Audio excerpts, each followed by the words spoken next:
hello, family. Praise the Lord, from whom all blessings flow. It's been a minute since I've been able to come in this way. Still got a little sniffles and stuff like that, but thank God that I'm free at last. COVID free, that is. And I'm grateful and thankful. I literally had to postpone tonight's presentation from last week. It was scheduled last week, but I called the young man up, apologized, coughing all on him, sneezing all on him, and all that. I know he was getting scared the way I was sounding on last week. Good thing it couldn't come through the phone, but he was kind, he was gracious and courteous, and said he would keep me lifted up in prayer, and he would be glad to come and to share on tonight. So tonight is that night, and I want to thank everybody for coming on in the house. Let me see if I could see anybody in the comments here. I want y'all to chime in. Let me know that you're here. Don't be a ghost. Don't be a stranger. I see you, Cherise. Woman of God, come on in this house. Let us know you're here. In fact, anybody and everybody that chimes in, go ahead and let us know what city you're in inside the comments. If you'll do that for me. I'm going to give it just about 90 seconds before we get into the heart of everything. I'm grateful. I'm so grateful to be able to talk for 2 minutes at least without a cough. I'm going to try to do that. 2 minutes. This tea should help me. Okay? Praise the Lord. So I'm going to share this in a couple of places, and I want you all to share it in a couple of places, because tonight wisdom speaks, y'all. Somebody put that in the chat real quick. Put it in the comments. Hashtag wisdom speaks. We have a very powerful subject to talk about tonight. The content is really going to take you to a certain place. The content is really going to grab and grip your heart. I have no doubt about it. This young man gripped my heart several months back. I think it was the month of September, maybe October. I'm not exactly certain. When I first met him in the city of Dallas at a foster care event that was sponsored by a group that I'm a part of. As you all may know, across this nation, there are well over 150 million orphans globally. In the United States, there's well over 400,000. And if you're here in the state of Texas, there's well over 6,000 orphans. And I tell you, every single one of them has a story to tell. But the sad news is they don't all get to tell their stories. Tonight, you're going to hear the story of one of those who came out of the system in a spectacular fashion and is now on the streets, the schools, and everywhere else he could get his feet on to let everybody know that there's still hope. And I'm honored tonight. I'm going to give some bio information. I asked him for a little information. He could have given me about 40 pages, but he didn't do that. So I'm just going to read a couple of lines from the story, the life story of this young brother. Damon Wisdom is a former foster youth from Texas. He has a distinguished background serving in the United States Navy, where he served for 4 years. He successfully obtained his bachelor's and master's degree in social work from Stephen F. Austin State University.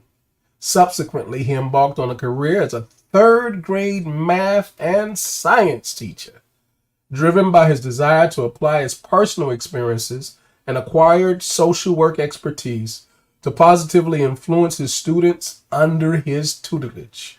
Currently, this young brother just finished his first semester of his PhD studies, focusing in the field of social work. Ladies and gentlemen, brothers and sisters, I want to bring on this platform here my new friend, my young baby brother, the Dr. The B, Damone Wisdom. Wisdom speaks, y'all. What's going on, Damone? Hey, how's it going? How's it going? Thank you for having me. Man, I've been waiting. I've been geeked out of my mind all week. And again, last week I just couldn't pull it together, bro. No, you were going through it. You were going through it. But I definitely send prayers your way. Thank you. I feel them. I feel them, man. So thank you so very much.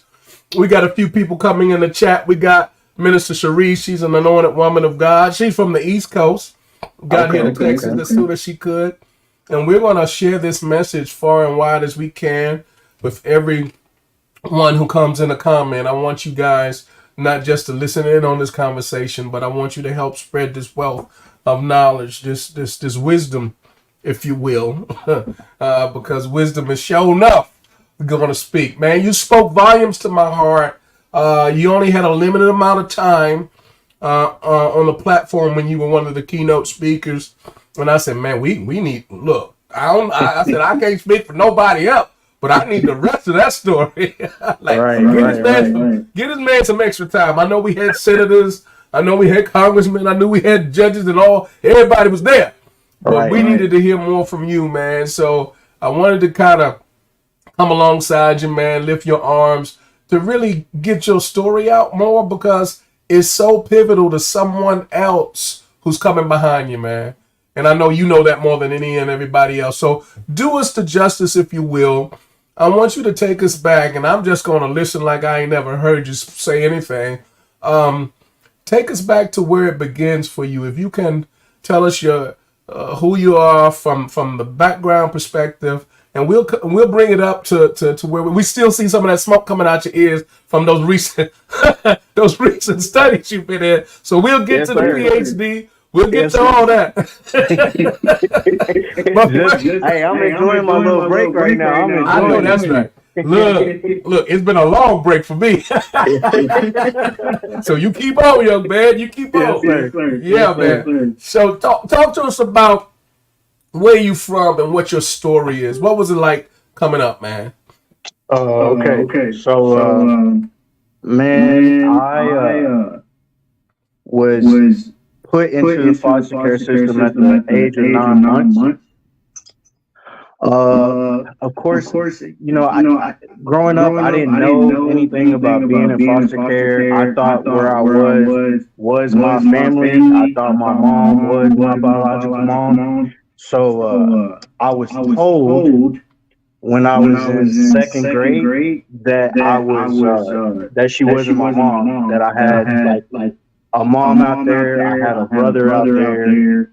And it was weird because as I was coming up, people would always say, "You look like so and so's son," and I'm like, "Huh? Who? I don't know. That's not my mama."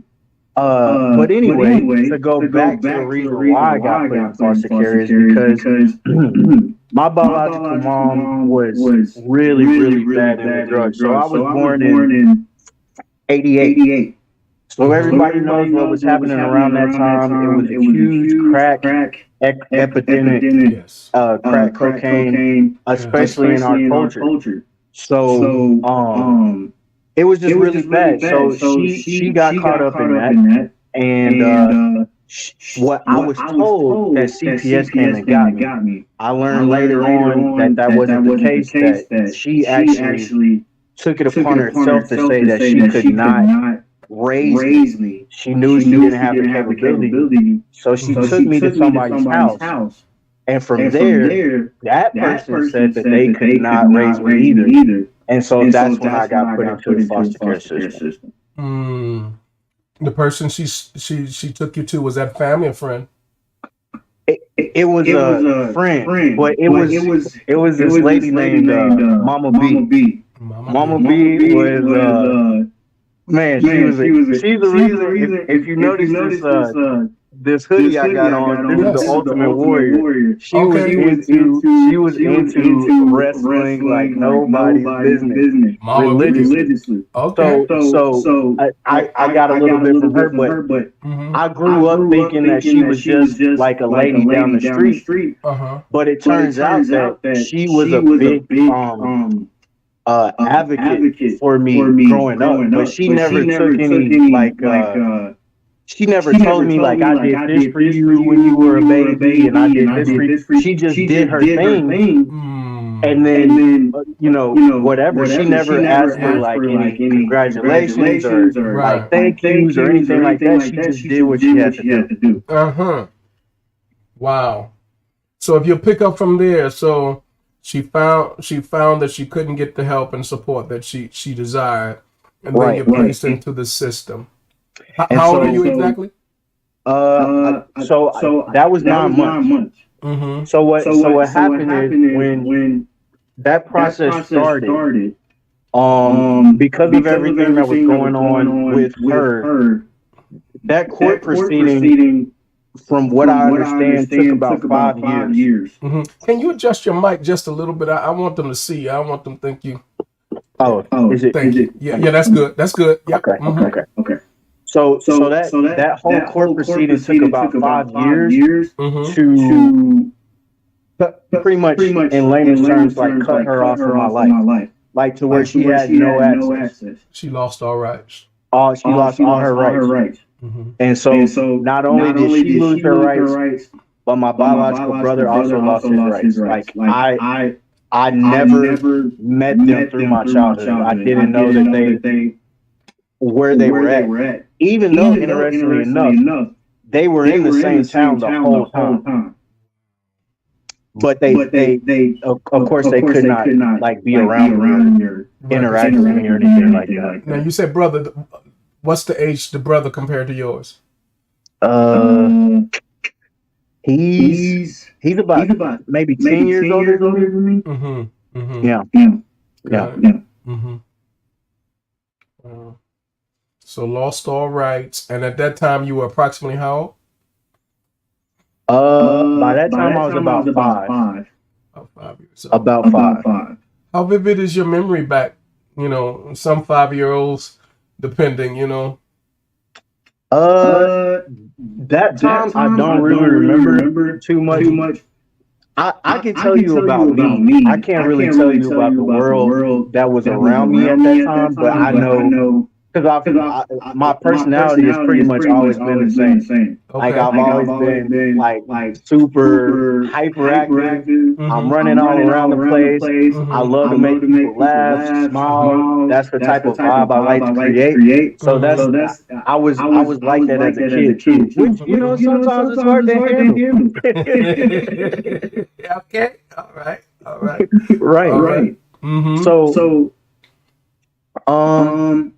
after I learned that I was my mom wasn't my mom, it took a toll on me like it would any child. Like because you as a kid you want to be a part of something. Mm-hmm. Like you want your family to be your family. Right. Now my first foster mom, we did not get along. We did not get along at all. Mm-hmm. And the fact of the matter when she told me that she was not my mom, it created an even bigger division between us. Because here I am, I'm a goofy kid. I always like to have fun. Mm-hmm. My foster mom was not that way. She was not that way.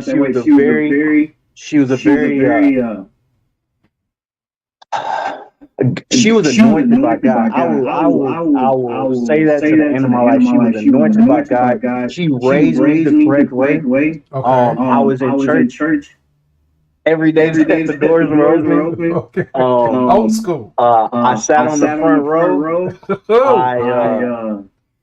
She was a disciplinarian.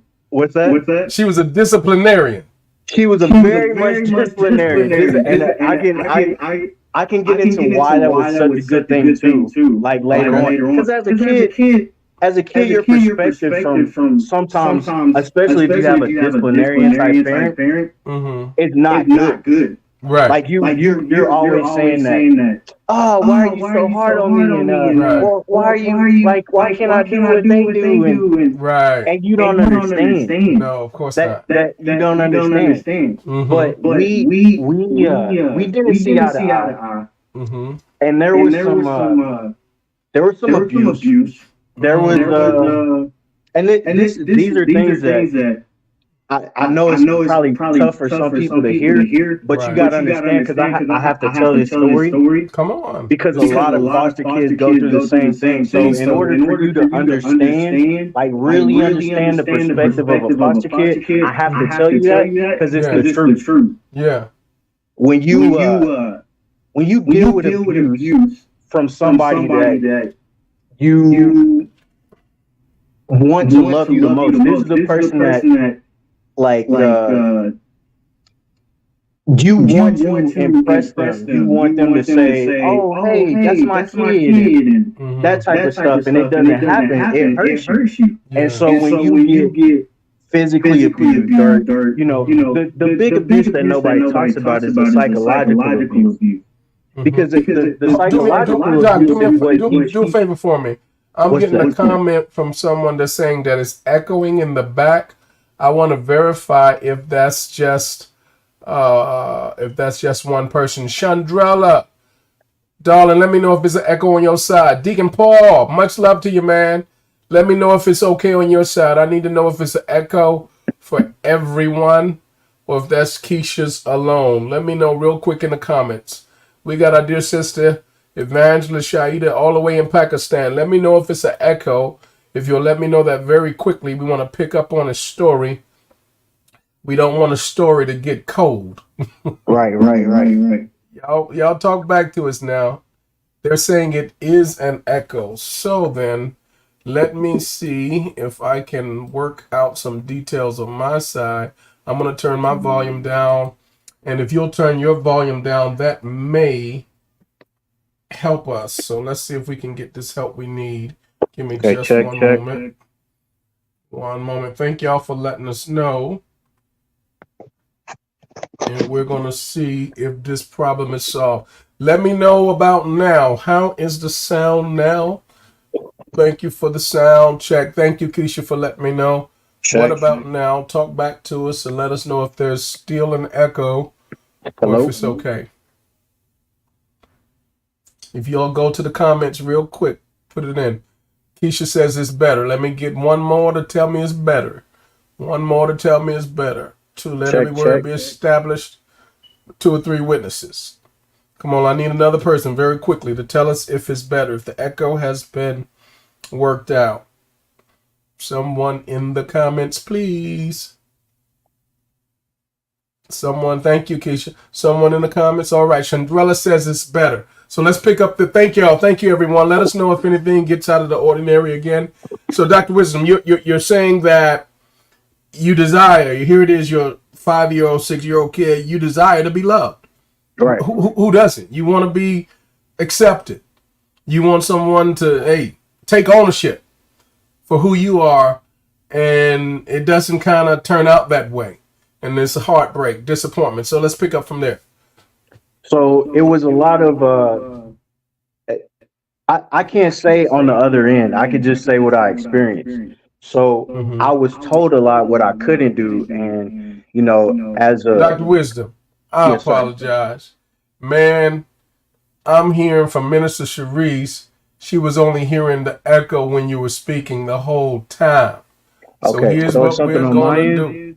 We're going to, we're going to edit this thing out, and I'm going to rebroadcast this with minus this portion. And what I'm going to do is I'm just going to start all over like we starting all over from the top. So we're Okay. going to, not do the bio and all that intro and all that type of stuff. But I want you, if you would, for the benefit of our audience who's here, thank y'all so very much for your support. Let's get you to just kind of go back to your storyline starting out, if you'll do that, and we'll pick up. Okay. Is it still an echo? Or are we good? We're good. They're just saying when we started, when you were originally talking, all of that was echo. Oh, okay, okay, okay. I I can apologize. actually hear it on my end a little bit, so I'm wondering, is it me? If your speakers are turned up too loud, it's going to send that sound into the microphone, and it is going Okay, to cause that. hang on one second. I'm sorry, everybody. Sure, we'll work it out. We'll get it in. I want to thank y'all for your patience. Taryn Atkins, thank you for chiming in. Thank you again, Keisha. Minister All right, Sharice, thank you, beloved. Should be mic good to check go. 1 2. We should It's be still good. And then the only thing is the position of your camera. You got half your head, the top part. Yeah. okay. There we go. That should be perfect. Is that better for everybody? That should be good. Y'all let us know if he sound all right to you. It sound all right to me. I didn't even hear the echo. But they did. So let's see. They're saying it's good. Okay. Yes, sir. So let's start at the top with your story. Okay. So and I'll break through all the details, but basically I was put in foster care at 9 months old. My biological mom was this was during the time I was born in 88. So this was a time of the crack cocaine epidemic. It ran rampant in that family, killed a it, and my biological family is a big family. Like it's huge, huge. I have cousins that are in the NFL. Like I have cousins that have done, but I don't know them. But we a lot of my cousins got put into foster care and the other families because of that reason, because all my aunts and uncles got pretty much taken up into the crack cocaine epidemic. So my biological mom decided that she could not, she didn't have the capability to take care of me anymore. So I was put into the foster care system, and that's where it started. And so that process took from the age of 9 months to 5 years old, where eventually, her rights were cut off. So I never knew, never got to see, meet my biological mom in my childhood. Um, and then, foster care was an experience. It built me. It gave me a lot of character. I Doc, met a lot of before you tell us about foster care, let me ask you a personal question. And I what's know it's that? different for every child, every adult. Do you have recollection of your mom at the age of 4 or 5? Do you recall? Are there any memories that you were able to hold on at all?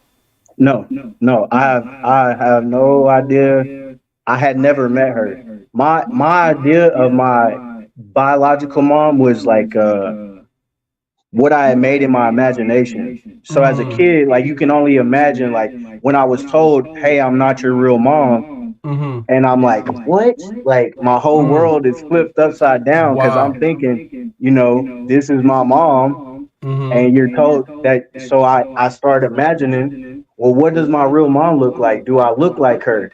Is she funny? Does Right. she can she sing really good? Like all these different things. So that's all I knew. Man.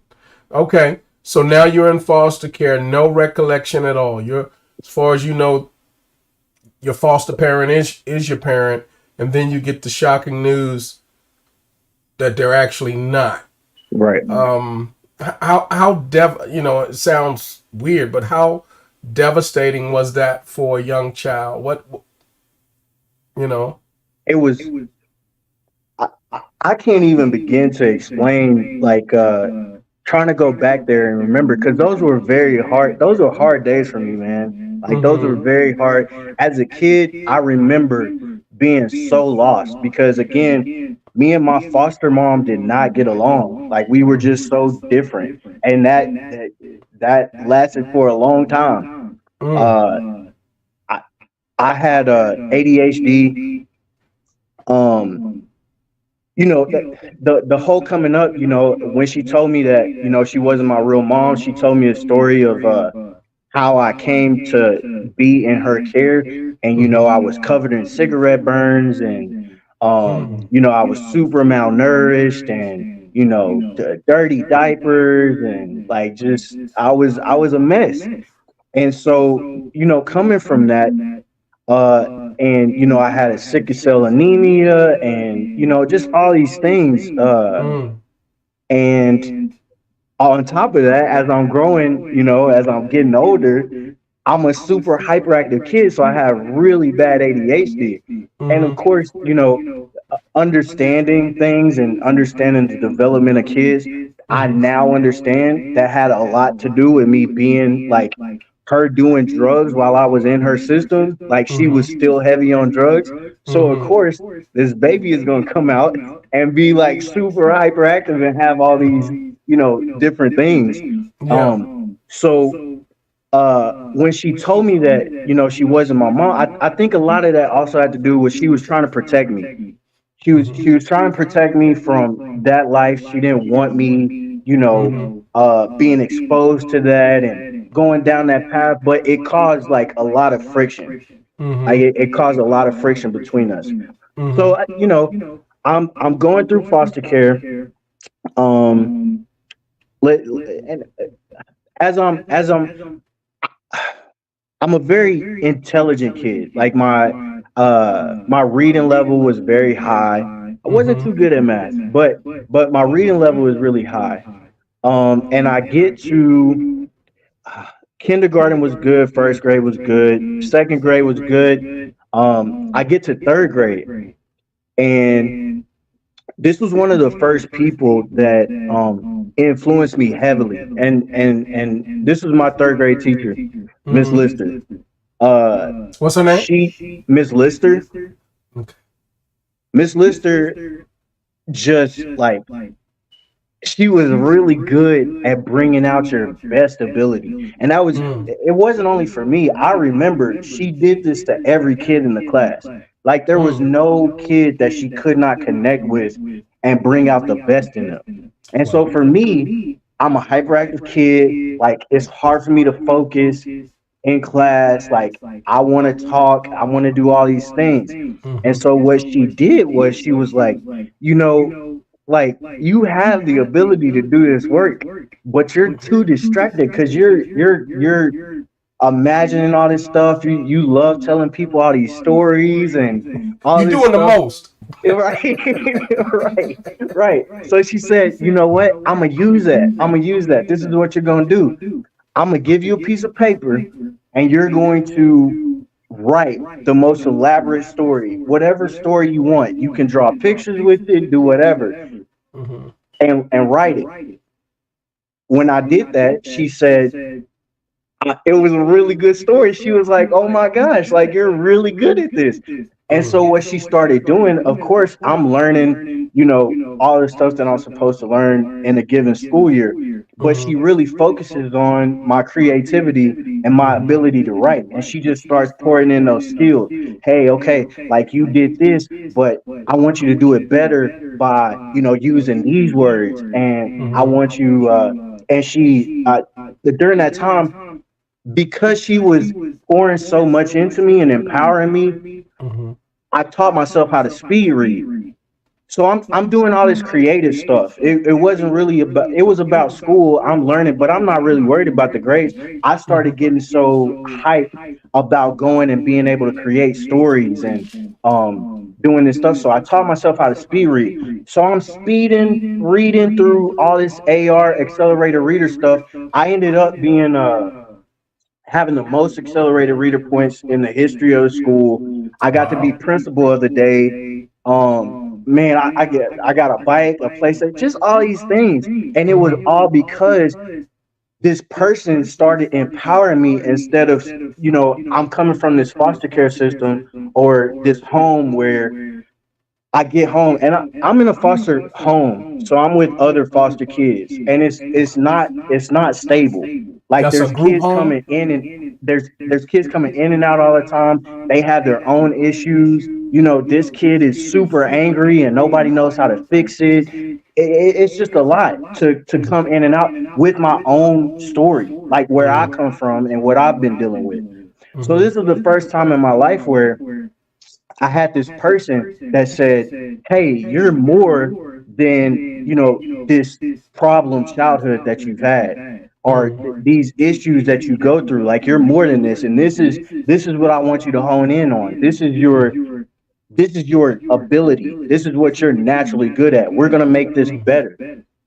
And I excelled. I did really, really good. Mm. And then I got out of that classroom. Miss Lister actually taught us for 2 years. She Mm-hmm. went to the principal and said, "Hey, this group is really good. I want to have them for another year." So I had 2 years of empowering, like just Mm. really good, fun, like exciting building years. Then after that, it went back to like kind of bad. Like I was super bullied in school. I was a different kid. Like it's kids now, it's okay for kids to be into anime and like different stuff. But back in those times, if you were into that stuff, it wasn't it wasn't a good look. It No, wasn't a it good wasn't a look. good So look. right. And so, I got bullied pretty bad. Mm. And it was those were hard years, hard years, hard years. Mm. So fast forward, I get out of the public school system. Uh, I accept Jesus as my savior. My fifth grade summer, fifth, about to go into sixth grade. I accepted, got into my life. They used to have this event called Heaven's Gates, Hell's Flames. It's this play that they used to put on, Mm-hmm. and that's where I accepted Christ as my savior. And my foster mom at that time said, you can't go into middle school. You're gonna get done pretty dirty. Like, you're not gonna make it in there. So, Wow. because kids are fisher, they're bigger. Like it's the you start, that's your hormone stage. Start going to puberty. So it's a rough time. So she decided to put me in a private school, Mm-hmm. and I stayed at private school from sixth to 12th grade. So as a child, like I'm developing all this character because I'm having to go through these very hard life lessons. Mm-hmm. I'm getting dealing with abuse, and I'm dealing with a lot of adverse life challenges. Mm-hmm. So that was my basis. And then I become a Christian. Mm-hmm. And I was already in church, but it wasn't on this level. Like, this Yeah. next level is me really diving into God's word and Yeah. having a personal relationship and learning what it means to be like a child of God and how you go about living your life. Mm-hmm. And I did that from sixth to 12th grade, and Okay. really great years, really, really great years. Mm-hmm. Um, and I moved to another home during that time. I was 10, so I don't really that was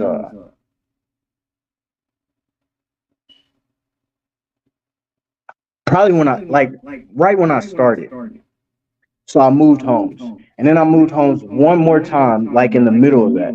But I stayed in private school. Mm-hmm.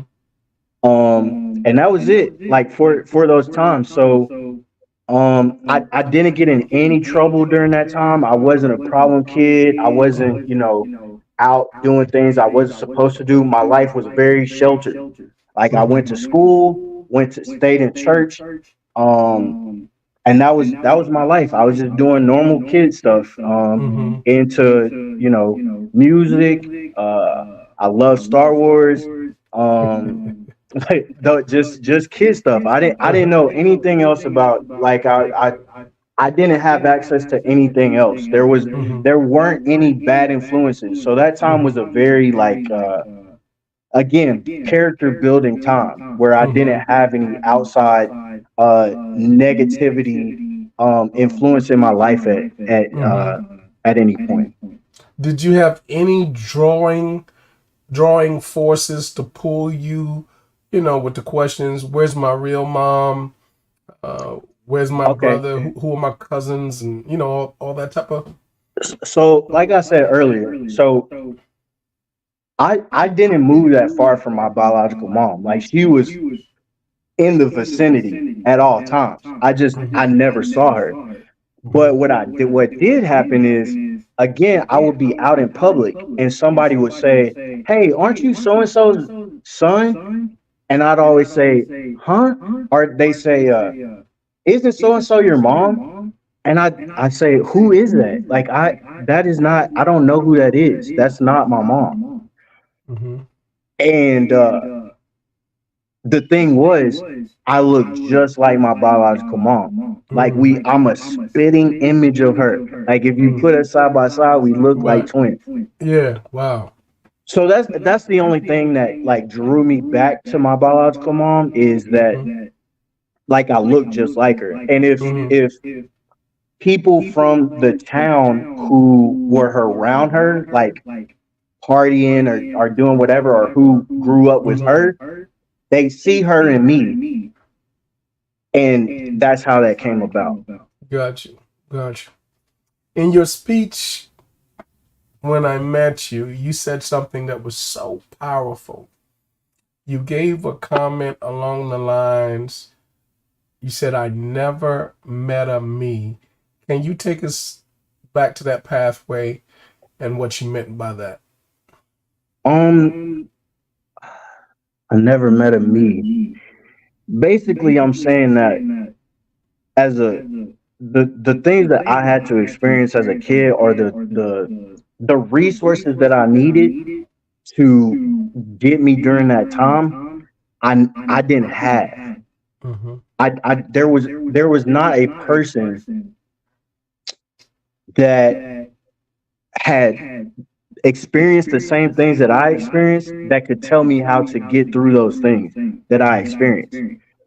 It because it's really a lot of mental uh stuff that you're trying to figure out Mm-hmm. that nobody has the answers to because Mm-hmm. they've never experienced it. The only thing that people can say when you're going through things like that as a kid is, "I'm sorry that you're going through that," or, Mm-hmm. "Things will be better." Mm-hmm. There's light at the end of the tunnel. Like those cliche things that you say when you don't know what to say. Mm. So now I'm saying that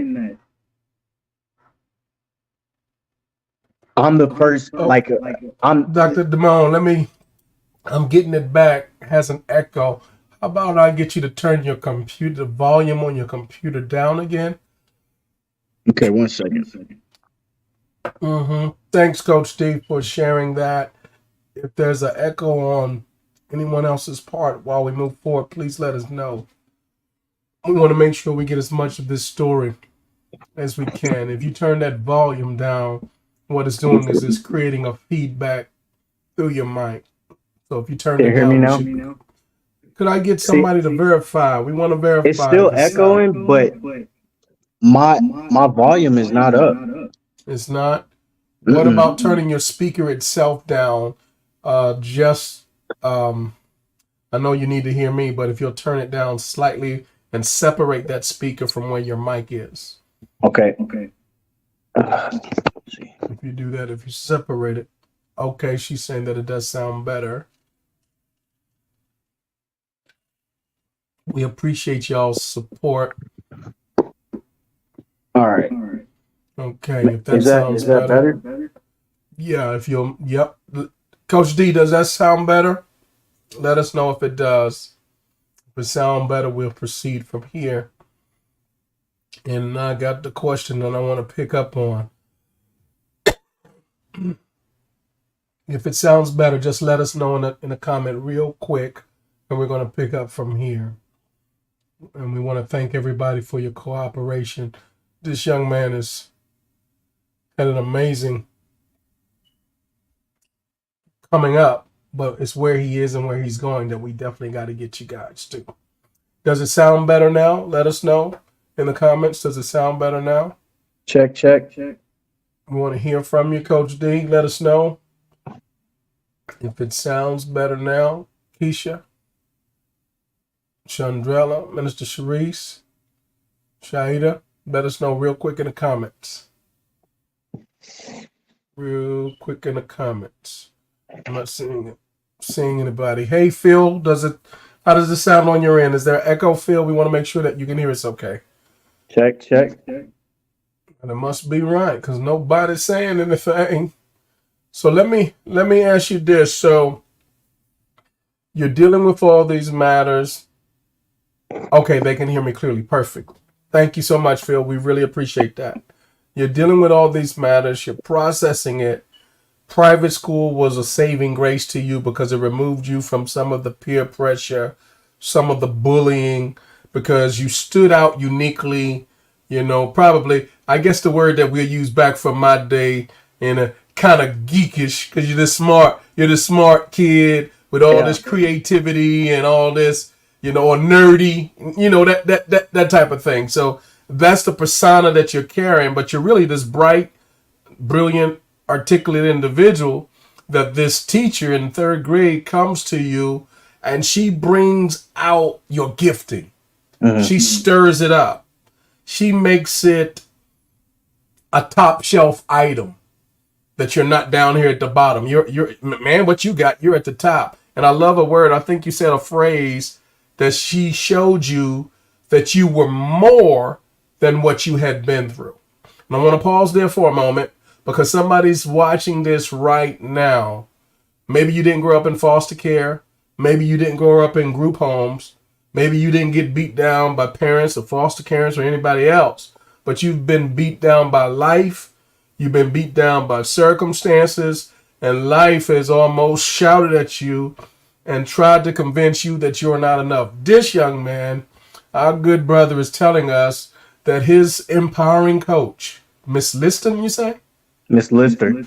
Miss Lister shared with him, you are more than. So can I tell you right now, you are more than. You're watching this, you are more than. And I want you to hear the rest of his story as to how he received that truth and how the rest of his life responded to the truth. Jesus said this, you shall know the truth, and the truth will set you free. And that's what he experienced. So Damon, let's pick up right there. You're now in your high school years. You're now, relatively speaking, in a much safer place. I would imagine it didn't make all the trauma go away. Could you take us to the, nighttime, going to sleep, dreams? Do you still have some fears? Do you still have some insecurities? Do you still have some, horror movies in your head running back? What is it like, even though you're in a safe place with good foster parents, in a private school where there's real learning going on? Ain't nobody trying to beat you down after class, take your lunch money and all this type of stuff. What's going on? It was during my high school years, right? You're asking? Uh-huh. That was still a different time because it's a different environment. Like, so I don't like to bring up race negatively. Okay. But it's still a thing. So, okay, so imagine I'm coming from a public school system. And it's rural, so it's African American everywhere. Like that is what it is everywhere. I'm not exposed to anything else. Mm-hmm. That's me from a baby to 5th grade. So then my world gets upended, and I go to private school where I'm the only African American. Well, not the only one. It's like 2 others there, but it's way different. So you're in 2 different worlds because it's real. Those are 2 different worlds. Those are 2 different cultures. And so what's cool in this culture doesn't work in this culture, or they don't understand it. Wow. The difference is though that when I go to private school, they adapt to who I am. At first, okay, like who is this kid? Like, why are you here? Like, why do you why do you carry a brush in your pocket? Why are you What's always that for? brushing your hair? I don't have no hair now, but back in the Yeah, day, yeah. I had Come the on here. wavy waves. Woo! Hey, hey. uh, but it's a different culture, so you have to adjust to that. Mm-hmm. And but the difference was my uniqueness wasn't condemned. It was encouraged. Like, be Mm. yourself. Oh, this is Demond. Like, he's gonna do this thing. Let him do his thing.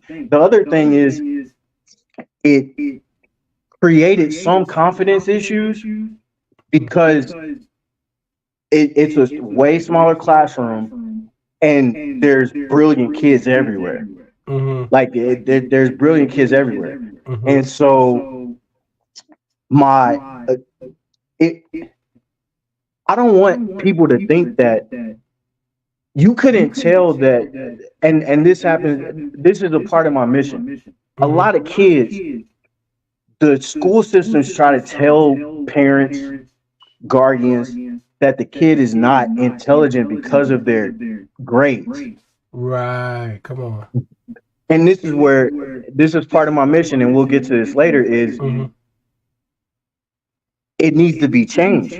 Mm. There's so many kids that get downtrodden and feel bad, Labeled. and they get Labeled. insecure because they can't get an A in chemistry or math or English or whatever it is, but they show these abilities in other things. So I'll go back to Miss Lister, who said, you're really good at writing, but you're terrible at math. Like, you're not good.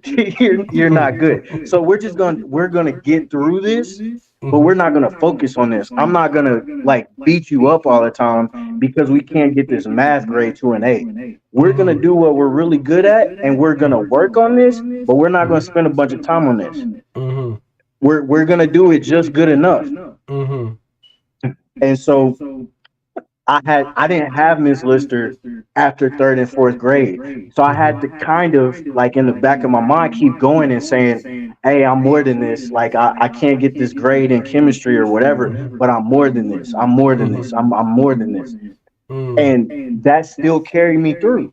Affirmations. Right, right. Mm-hmm. Mm-hmm. So that was it. Any other insecurities? I was always a short kid, but Mm-hmm.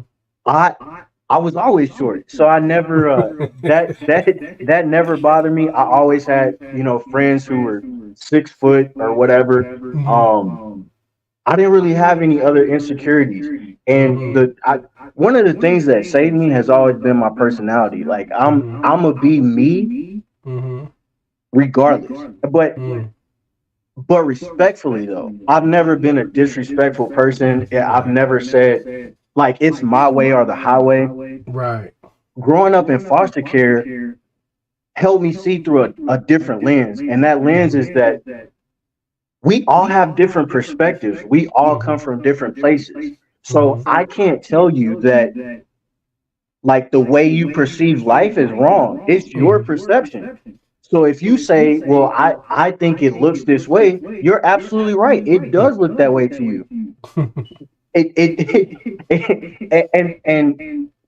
if somebody is absolutely wrong about, because that's their perception and they haven't been able to see it from a different light, I'm going to graciously introduce you to, like, a different perspective. And it's not, if you don't agree with me or how I see life, or, like, hey, maybe you shouldn't, treat these people like this, or maybe you shouldn't be so harsh towards this person dealing with this thing, you can still say, hey man, forget that, I'm still, like, whatever, like, that's on you. That's all that can be said, because we all live our own lives and we all have our own opinions, and that's just the way it is. And so growing up in foster care really, helped me understand that, and it gave me the perception to be very kind to people. I remember when I got to private school, during the middle of the bell, I would hold the door open for everybody. I wouldn't go to my locker. I wouldn't go to the restroom. I wouldn't do anything. I would just stand there and people can corroborate the story. Like they can say like he really did do that. I would just stand there and open up the door for everybody to come in and out to their lockers to go to their next class, and then that's all I would do. Wow. But that me going through what I've been through in my life has I'm just very grateful to be at this spot. And I know you're about to ask like where I am currently Yes. and what my mission is and all of that. But I just want to put that out there. I'm very gracious to be and thankful that God has allowed me to be where I'm at in life, because Yeah. a lot of foster brothers, I had over 50 foster brothers and sisters. And most of that number are either dead or they're in prison. God That's Almighty. not an exaggeration. You God I, Almighty. you have to understand what foster kids have to go through. Imagine not having a home, a steady home that you go to every day. Imagine that you are going to school, you've got friends, and then all of a sudden somebody comes and says, "Okay, you got to go to another home," and then you go to another home. Like, Mhm. what do you think what do you think those kids' mentality would be? Yeah, that's trauma, Like, man. why do you think they're so angry? Yeah. PTSD and everything. Right, and you're talking about. And I'll just throw this in there. I know I'm getting a little bit off subject, but I want people to understand the mentality of a foster kid and why it's very hard to live that life. But think about this. Think about you coming from a house, your biological parents' house, Mm-hmm. where there's all kinds of things. Let's just say drugs, Mm-hmm. all kind of things going on, and you get put into foster care. Your biological parents are still your parents. Mm-hmm. For a kid, that's still my mom and dad. Those are still my brothers and sisters. That's still where I want to be. I don't care. But kids don't care about the living conditions. They just know this is my house, right? This is where I live. This is where I lay my head. This is where food sometimes is, sometimes it's not. When you take them out of that, kids don't know any difference. Even if I've known kids, okay? Like when I was in foster care, I knew kids. We had a place to stay, clean sheets, name brand clothes, toys, as many toys as we want. And the kids still weren't happy. Why? They wanted to be Because there's still things that they have not dealt with, right? Yep. They still have biological parents that they just got ripped out of the home. Yeah. Psychological trauma. And so that's what I'm saying. For me, I got taken out of my home at 9 months, so I didn't deal with it as much. But I vicariously lived that with the kids that I grew up with. I see. And it wasn't just 3 or 4 kids. I'm talking. I saw a bunch of kids come in and out, and they all had different mental illnesses, different traumas, different like it's a lot. And so as an adult, I'm sitting here thinking, yo, what can we do? Like there's got to be a better system. Like we can't just keep rolling these kids through the system. Expecting a different result. Right. Yeah. I feel what you're saying. Before we move on to where you are, I want you to talk. I want to thank Kingdom Image Network for coming on in. Phil, thank you, sir. Coach T, thank you, ma'am. Chandrella, Kiasha, thank y'all. Y'all help us to get the word out. Let me put his information up now. I'm going to find this banner for those who may want to connect. And I do apologize. We've had some sound issues. I want to put up Damon's information. That's Damon Wisdom. You can go to LinkedIn and connect with him. Of course, you can connect with him through Gmail as well. And that's rocked2succeed@gmail.com. We're listening to the words of wisdom, the nuggets. Wisdom Speaks with Damon Wisdom. Bring us up to your military experience. What led you into the U.S. Navy, and what was that like? What did it add to your life? So forth and so on. The Navy came about. So once I got out of, I graduated high school. I started college. I went to junior college. I was, and my grades were much better than my high school grades because I was given a speech. You know, college isn't cheap. So like, if you don't make it here, you know, there's no alternative. You better be in them books. So I hit the books like really, really hard. The Mm-hmm. problem was I went to a private school. I didn't work during that time. So I had no work experience. Mm-hmm. So I was trying to get a job. And this is I'm embarrassed to say this because it seems so like unbelievable, but I think it was just God's like it was just God's plan. But I wanted to make my own money. At being 18, 19, well, 17, 18, Mm-hmm. still having to ask your mom for, hey, can I have some money to eat? Can I have some money to go there? Mm-hmm. It's like, it's kind of embarrassing. So Yeah. I took it upon myself. I was like, man, I got to get a job. So I went to three places. I went to Sonic, I went to Lowe's, and I went to this El Pollo restaurant or Local. whatever. I Uh-huh. couldn't get a job at either one of those places. And Wow. I'm sitting I'm sitting here, I'm saying, yo, I can't get a job at Sonic? Like y'all can't I kind of You understand couldn't Lowe's because skate. they That's have a why. You couldn't huh? skate.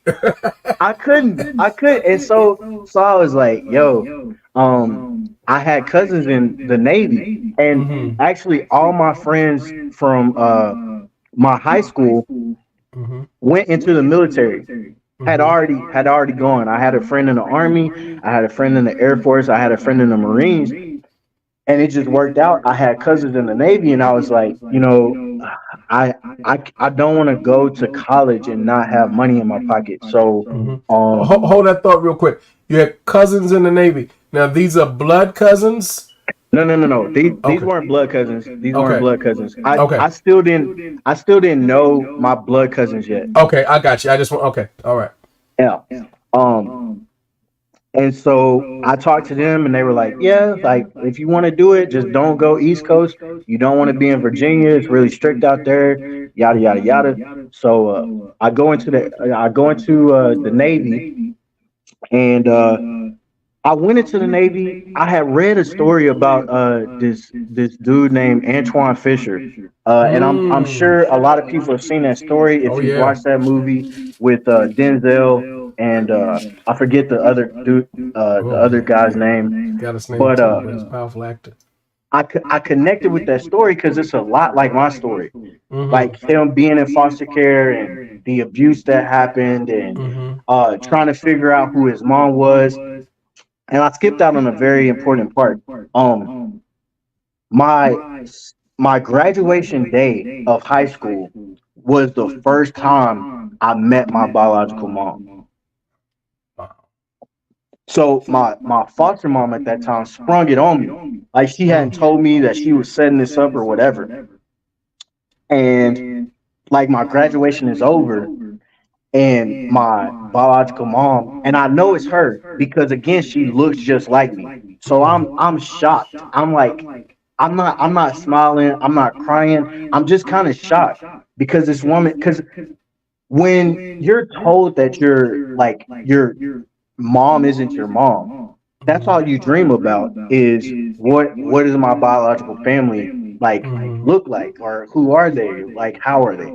So when I Mm-hmm. met my biological mom it was shocked because this woman was at the time she was 40, no, uh, about 40, 41. Mm-hmm. But she did not look it because drugs had ruined her life. Mm. So she was on a cane. Like she was walking on a cane because she could barely walk because Mm. drugs. So it was. If I could take myself back there, I just remember being shocked and kind of sad because Wow. I had built up this image of okay, one day if I ever meet my biological mom, she's gonna look like this. Mm-hmm. But when I met her, she looked like this, and it was sad because I saw the physical representation of what life had done to her, The pain like, of or it all. what she had done to her life. Yeah. And so it was a hard pill to swallow, and I didn't even have that many words to say. Mm-hmm. She didn't either. The only thing she could do was cry. And why did she cry? Because here it is, this man Mm-hmm. that she gave up as a baby is Mm-hmm. graduating high school. Also, Mm-hmm. something she wasn't able to do. Mm-hmm. And we had conversations later, and I could get into that another time, Yeah. or if we have time later, on why she wasn't able to be a parent. Mm-hmm. And I'll kind of just get into it right now. Yeah. My biological mom is no longer alive. She passed away. I think it's been like 3 years ago Mm-hmm. now, from cancer of all things. Mm-hmm. Um, and being able to connect with her as an adult, and like being able to process things, because as a kid you can't process anything. Like Too much. it's nearly impossible. But Yeah. as a the experiences that I had gone through and understanding, Mm-hmm. I could talk to her and understand where she's coming from. So Mm-hmm. let me give you a connect in our two lives. Mm-hmm. And I'm gonna tell you how, like, how amazing God is and how he sets everything up. What my biological mom told me was, she said, Damon, I I grew up, and before I got into all these drugs and everything, I was an A+ student. I was really good in school. I was very beautiful, like, I got compliments all the time and all these things. And people had told me that. They said, Damon, your mom used to be so beautiful. Like, she was a very gorgeous lady. Mm-hmm. And she said, I even though I was making A's in school and I was doing these things, your grandma, or your my mom, did not I couldn't find love anywhere. Like, nobody showed me the like what I was yearning for. Like, I couldn't get anybody to, like, give me a hug and tell me things were going to be okay, and like, that's what I wanted. That's what I was looking for, and nobody ever gave me that. So what did she do? She got love and, gratification from dudes and, drugs, and that became like where she got her love from. Mm-hmm. And then, with her getting pregnant with me and my brother, my brother was old enough to take care of himself. Of course, I wasn't. So she just said that she's sorry that she couldn't take care of me.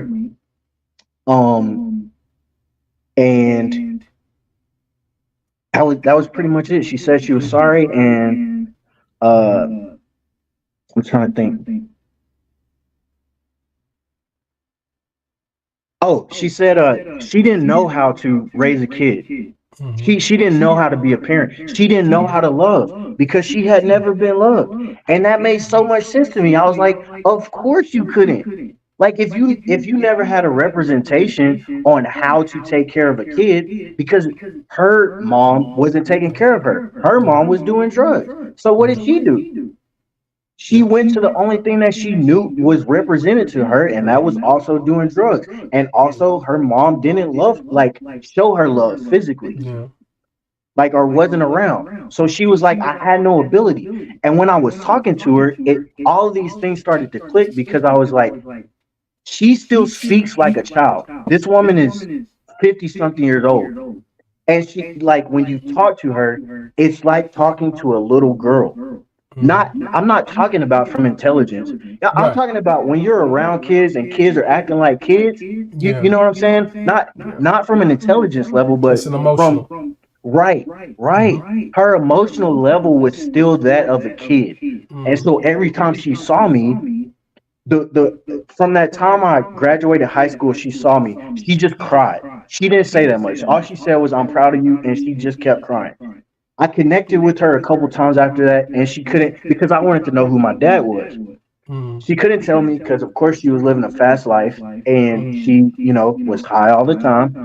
And mm, so she kept wanting to meet, and I kept telling her I don't want to talk about anything except like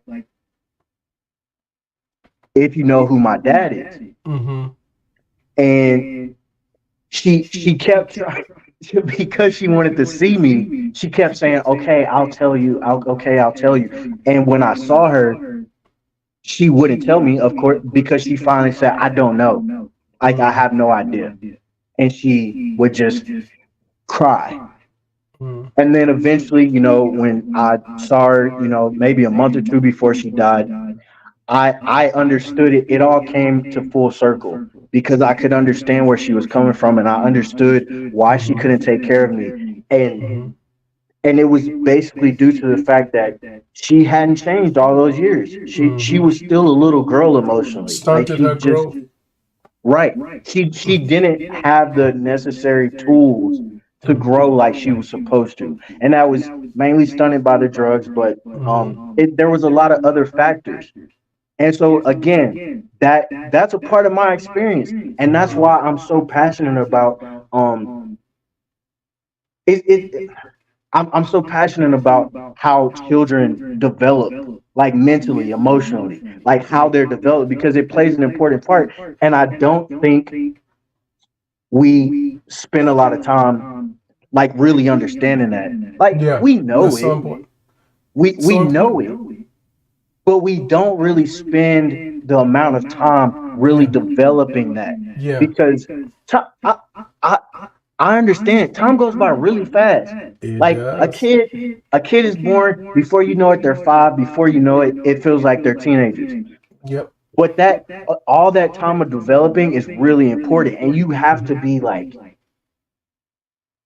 on the ball, Mm-hmm. like a playbook on Mm-hmm. how, like, as a child grows, how they're Mm-hmm. going to develop. You have to be really like in tune to that Yep. because life does get busy. You got sports and all this stuff, and I'm going on a rabbit trail, but It's all right.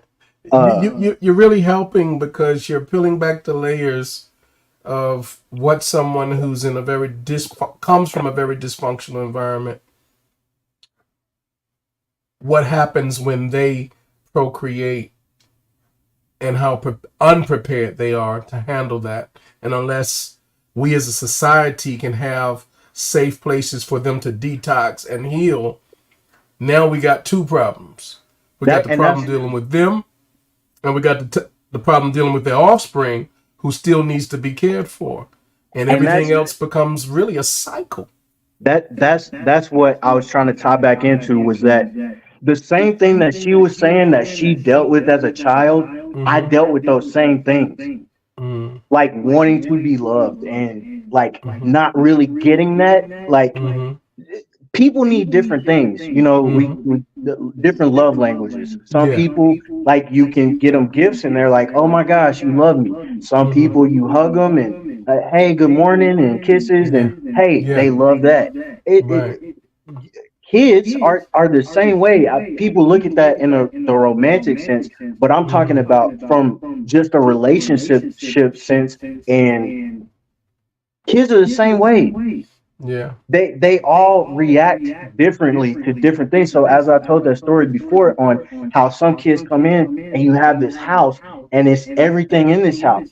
They don't care about those things because that's not what they need. That's And not what they mean. I've seen a lot of kids um tell adults, "Hey, this is what makes me happy." Or you are, as an adult, you have the ability to reason and look and see things logically and Mm-hmm. be able to say, "Oh, this child is not responding to this means of communication. Mm-hmm. How about I do this?" Right. And it's just never done. So, Yeah. um, yeah, that's pretty much the story of my biological mom for sure.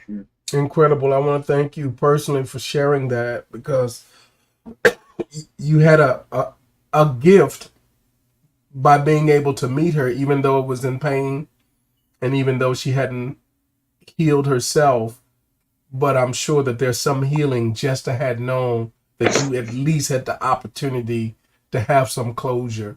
What I find a lot of times people are searching their whole life for some form of closure and they never get it, and it leaves an open wound. For So sure. as painful as some of that, seeing her at your graduation in that state, I can only imagine how painful that would be.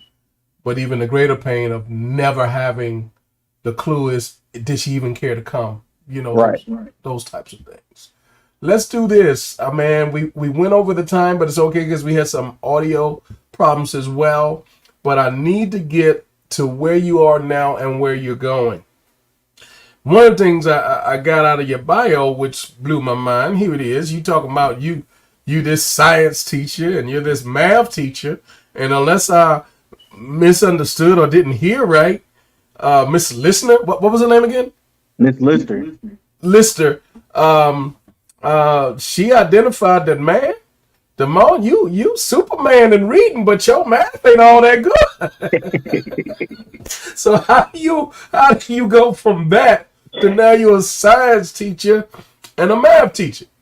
Man, it's wild because you're absolutely right. I had no intentions of being a teacher at all. I had gotten done with my master's degree, and I thought I was going to be doing social work, like an actual social worker. But God had other plans. I ended up, I waited tables on the side in between that time, and I came across a table of teachers, and I told them a little bit of my background, and they said, "Oh my gosh, like you have to come teach at our school. The kids will love you, yada yada yada." And I was like, "Yo, what?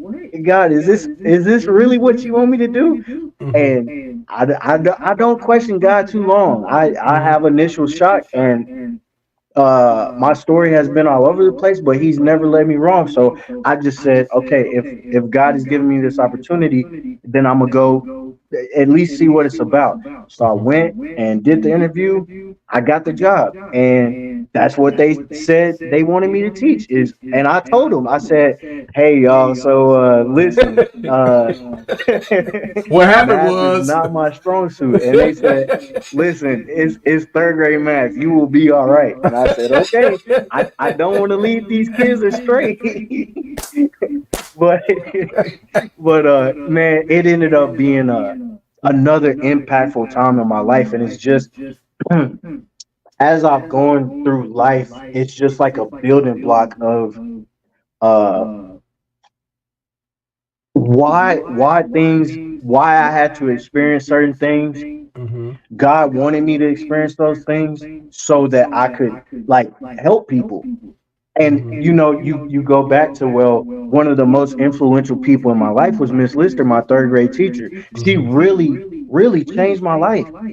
Gave me enough of a boost of confidence for even throughout my childhood where I felt insecure in some areas, I could always go back to that time in my life and say, hey, like you're more than this, like you're more than this, you're more than this.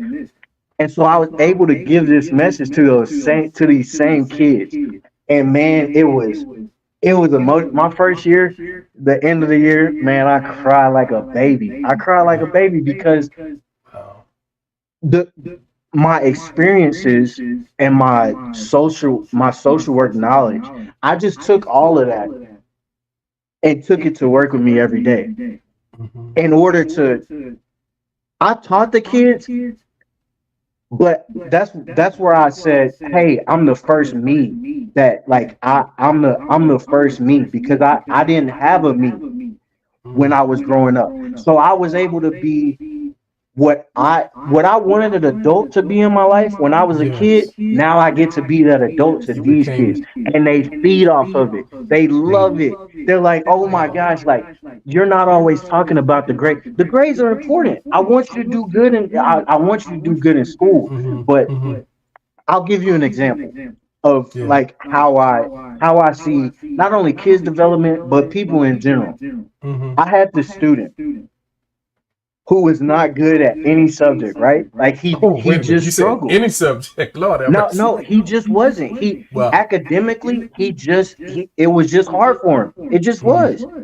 mm, But this man, this kid could fish like nobody's business, and he could create things with his hands.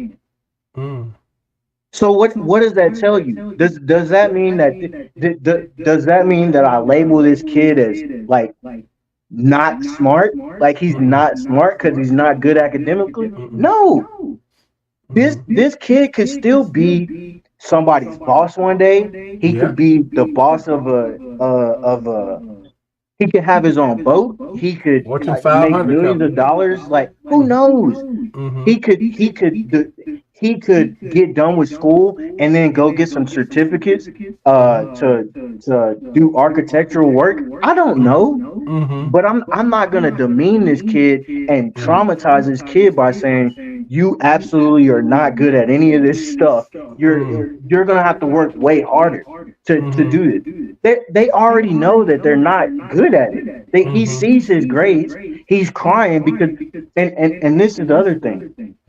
He's crying as he's doing his work. If Mm-hmm. a kid is crying, you know what that tells me? He's trying. He's doing his absolute best to Mm-hmm. prove to you that he knows how to do this. He's He just struggling. can't at this moment. It Yeah, doesn't he's mean that struggling. he's never going to be able to. It might just be at this moment in his life Mm-hmm. he can't put two and two together. The gears are not coming It's together. right. Yeah. It's just not coming. You give him a summer going to fourth grade. I had a bunch of stories like that. I had a bunch of students in my class who Mm-hmm. they just you saw the ability, but it wasn't coming together. And then I get stories from them in fourth grade, and the teachers, the parents are like, "Oh my gosh, Mr. Wisdom, like you can't believe this, but they're making all A's, and they talked about how you told them that they could be anything that they wanted to be. They just have to put in the work, and they developed these other skills that they were able to build on, so that when they got that confidence in themselves, Yeah. then they could do the work because Yeah. they built the ability to keep going when things get hard. I don't have to quit. I just keep hacking away at it, keep hacking away at it, and eventually, with me just putting in the work, I get it. And so now these same kids who are struggling in third grade and fourth and fifth grade, they're on student council. They're wanting to do leadership things. They're wanting, but it's you have to have the right foundational blocks, is what I'm saying. If Yes. you don't have a solid foundation, what Yes. what what what does the Bible say? It's gonna fall. It's gonna fall, right? Yeah. So kids are the same way. They have a developmental track that they need these certain things in order to develop, and we're missing out because they don't have those things. But Man. you can go back and teach them that so that they can be on track to where they need to be at. And Yeah. so that's what Those I are the learned main from being a things. that's what I learned from being a teacher is I love that. I really developed even more passion for kids and helping them become the people that God wants them to be. I love And that. it's kids, they want to have fun, and they want to learn. They do. They want to learn, but they have to learn in their way. I go back to the perspective. Things I was people see things from a different perspective. So sometimes I can just get up here and I can talk, and people will listen to me and they'll hear me and they'll understand. Other people are gonna be like, "Hey, this dude talks too much. Like, shut it down, wrap it up." you know. So what do I have to do? I have to find some other way to communicate my message with you. Right. I'll turn on some music. All right, we're gonna jam, and I'll talk a little bit, and then I'll stop talking. I'll put on some music. We'll dance around or whatever, and like get loose or whatever a little bit. Then we'll get back to seriousness.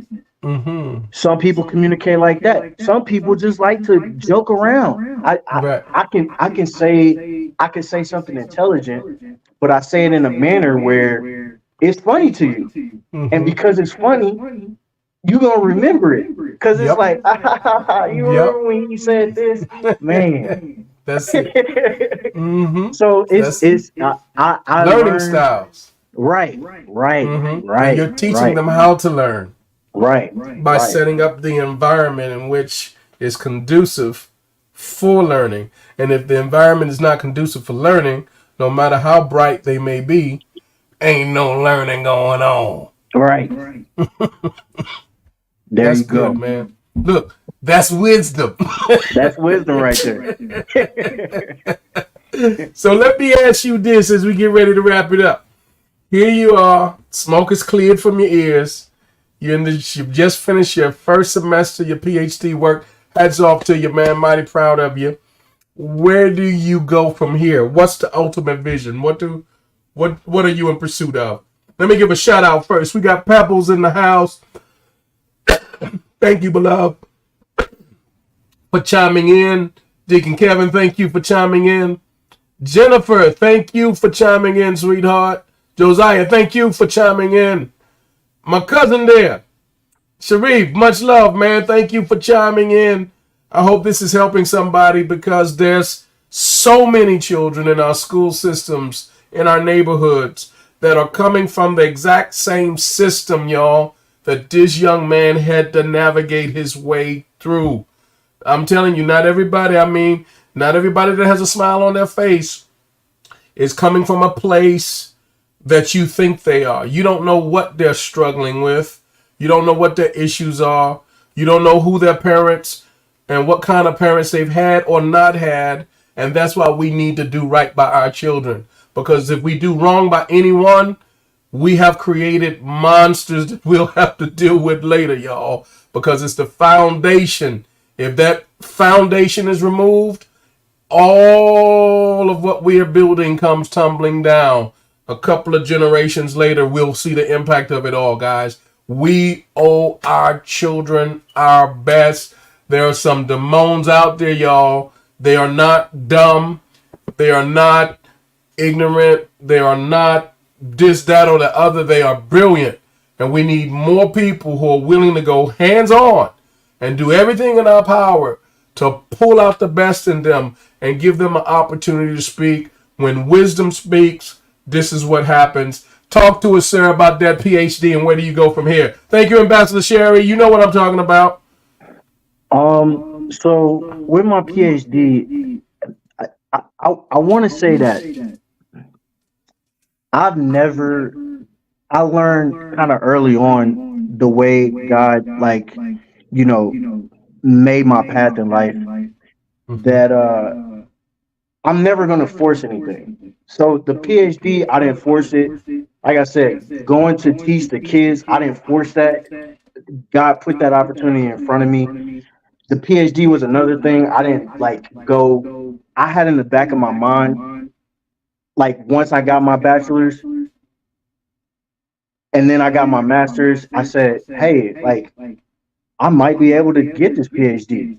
You know, people at that time, and some of my professors from SFA encouraged me, Damon, I think you need to go get your doctorate. Like, I think that would be a good move. But it's one thing for somebody to tell you that, it's another thing to do it.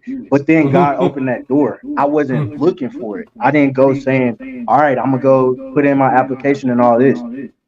I called to get information about the PhD, and then it turned into like the director wasn't even in his office. Like he was at home chilling, and the secretary patched me into him, and it turned into like an impromptu interview. And after that interview, he said, "Listen, Mr. Wisdom, looks like you got a great story, and I think you have to have a doctor in front of your name. I think it's meant for you." And so I said, "Okay, like this sounds like another thing where God is saying, hey, this is where I want you to go." So I just put in my application, and honestly, I was told no. And all during this time, I was praying, and God, it felt like He was telling me, "I'll put you through all it, like you went through all of this in your life to get to this place, and I'm gonna show you what I'm gonna do with it." So when they told me no, I was like, there's no way. This can't be right. This can't be right. God was telling me like this is the next step. And then like a week or two later, they emailed me and said, "Oh, we made a mistake. Like you're in." Or I had an interview. I had another interview. Um, they made me do two more interviews, and after those interviews, they said, "Yeah, I think we would be doing a disservice if we didn't like get you in this program." And so I was in. And so after that, what I want to do, and I don't really like saying that statement because I really feel like God has led my entire life. Like I didn't even say I didn't give like the details of everything that like God brought me through. If I could I would really need some like a couple hours to really You need a couple of days. yeah. Really a couple days for sure to really tell people like the things that I've made it through and where God has showed up and um like physically shown up for me. Like I'm not talking like figuratively. I'm talking God has literally showed up in my life and brought me out of things that I know a lot of kids in my situation didn't make it out, like or be able to get through. So that's my passion is I want to help these kids understand that they're more than a state test. They're God has given. I don't hear too many people talking about that anymore. About how much power God has given us. Do we not remember after Jesus went up after he was ascending to heaven and he said, "I'm sending you the Holy Spirit and I'm giving you the Holy Spirit so that you can do these things in my name." Like, do we not remember that story? That's right. Greater And so works. we act like we don't have God has not given us that ability to have these power to have that power. Like we just walk around like we don't, and we Right. do. I've Right. seen it. Like especially, for instance, when I gave this speech at this conference, I didn't expect to have that kind of impact. I never expect to have that impact. I honestly believe, man, is anybody really listening to me? Are you really are you understanding where I'm coming from? Like with this Right. passion that I have about what I'm speaking about, because I'm very passionate about it. But we have so much power, and I want to help. Not and kids are my passion, but I just want to help everybody realize if you're not going hard in life, well, people talk about, I'm out here grinding and all if people in the secular world are talking about I'm out here grinding and I'm doing this and I'm doing like what are we doing? What is God's army doing? Like why are we so Passive. isolated with just helping people in our building? There's so much there. When I was growing up, and this is another thing that helped me, is community.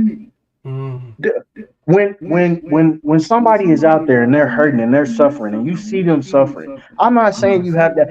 I can't just go out there and give you hundreds of dollars, right? Right. But I can minister to you. I can like what is it that you what is it that I can do? Not Right. everybody can give something material to help somebody out, but there is something that you have the Right. ability to give somebody in need. And a lot of that is ministering. I Yeah. have knowledge that I can like that maybe I can give you that can help you through your situation, or I can just be a listening ear that I Right. actually care about you leveling up in your life. Yes. Whatever it is that God, because I don't know, but whatever it is God wants you to be, what He wants you to do, what He wants you to have, I want you to have that ability to be able to receive that. That's my passion. So I hope to do my research right now. What I hope to do my dissertation over is the identity crisis that happens in foster care children, because and that has to do with my experience. And I feel like from what I've seen, a lot of children have that same problem. You grow up in a foster house or a foster home, several foster homes, But especially if the child is a little older, let's say they are 5, 6 years old, you're used to being in your biological home. Mm-hmm. And so you have this identity crisis because this is your biological family. But Mm-hmm. this home that you grew up in, maybe it doesn't have the same values. Maybe it's not the same culture. Mm-hmm. Maybe it's different. So you grow up wondering, well, like, who am I supposed to be? Am I this family? Am I this family? Who am I? Mm-hmm. Right. Like, where do I come from? What am I Right. supposed to be? If the system said that my biological family is a bad place, then who am I supposed to be then? Right. So Mm-hmm. that's what I want to do my dissertation. But man, that's my passion. That's what I want to do. I just want to encourage everybody to be, you know, you can never stop learning.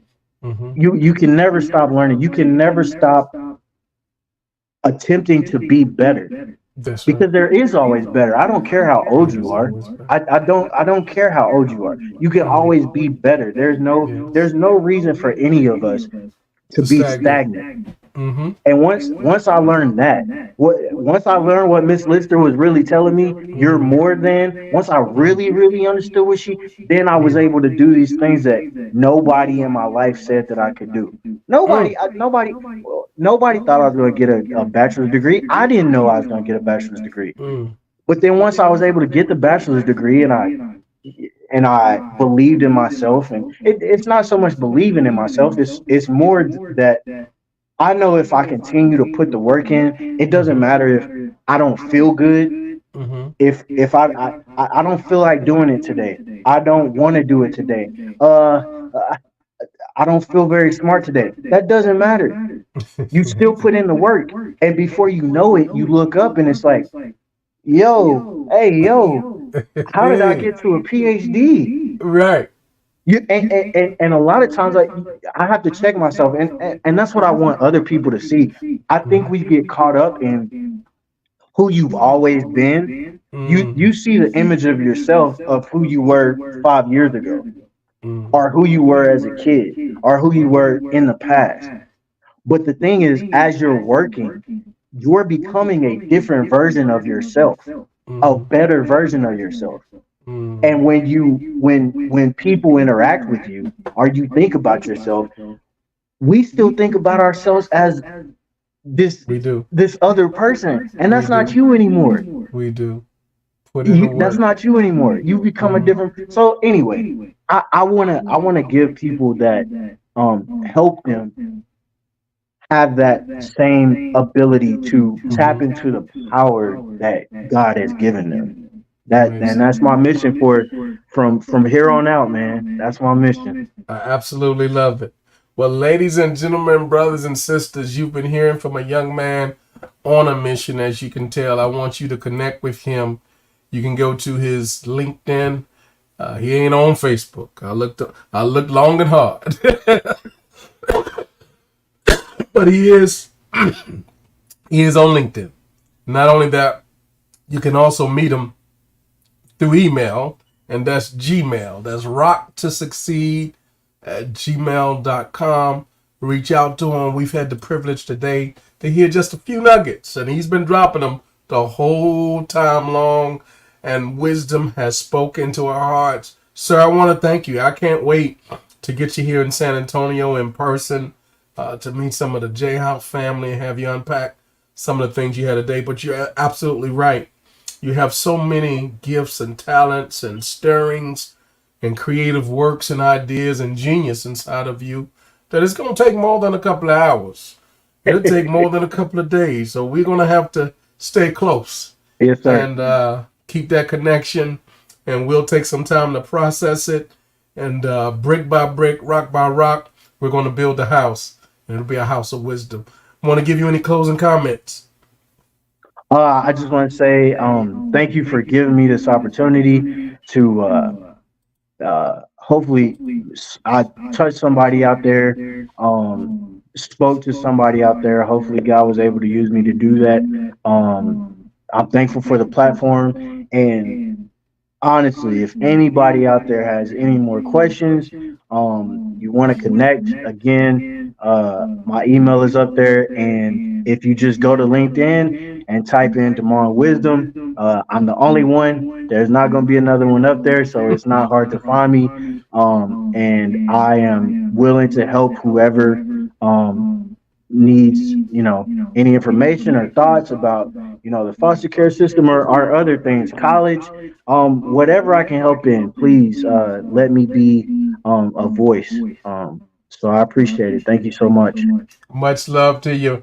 Listen, family, make sure you share these nuggets. I promise you I'll get it edited. All the auditory problems we had. Want to thank y'all for letting us know there was an echo. We'll get that edited out and wrap it up, clean it up, and a fresh copy by next week. But Dr. Wisdom, we'll see you real soon, man. God bless you real good.